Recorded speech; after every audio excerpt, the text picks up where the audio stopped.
কুষ্টিয়া দৌলতপুরে ভাঙা বৃষ্টির উপর দিয়ে যানবাহন চলাচল ঝুঁকিপূর্ণ জেনেও মালবাহী ট্রাক, বাস, স্যালো ইঞ্জিন চালিত ট্রলি, সিএনজি চালিত অটোরিকশা ও ব্যাটারি চালিত রিকশা চলাচল করছে। যানবাহন চলাচলের সময় যে কোনো মুহূর্তে বৃষ্টি ভেঙে গিয়ে হতে পারে বড় ধরনের দুর্ঘটনা। বৃষ্টি অকেজো হয়ে গেলে দেশের বিভিন্ন প্রান্তে কাঁচামাল সরবরাহে বিঘ্ন ঘটতে পারে। তাই এই বৃষ্টি দ্রুত পুনর্নির্মাণের দাবি পথচারী সহ এলাকাবাসীর। সবজি উৎপাদনকারী চাষিরা প্রতিনিয়ত এই ব্রিজ পার হয়েই কাঁচাবাজারে আসে। তো অনতি বিলম্বে যদি এই ব্রিজটা সংস্কার নতুবা নতুন কোনো ব্রিজ তৈরি না হয় তাহলে এলাকাবাসী বিশাল যোগাযোগের দিক দিয়ে একটা ক্ষতির সম্মুখীন হতে যাচ্ছে।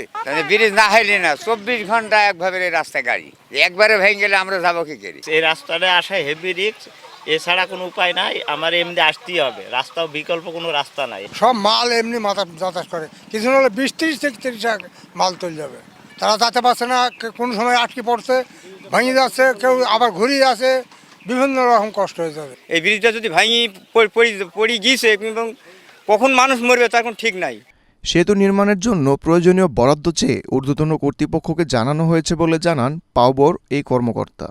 আমাদের অবগত আছে এগুলো ব্রিজ যতগুলো ভঙ্গুর আছে আমাদের একটা প্রজেক্ট দিচ্ছি, প্রজেক্টের আওতায় সবগুলো ব্রিজ করে দেবো, রাস্তাগুলো করবো।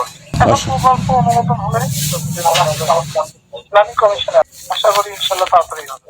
সেতুটি নির্মাণ হলে কয়েক গ্রামের সহস্রাধিক মানুষ উপকৃত হবে। Sheikh Fahim, Asian television.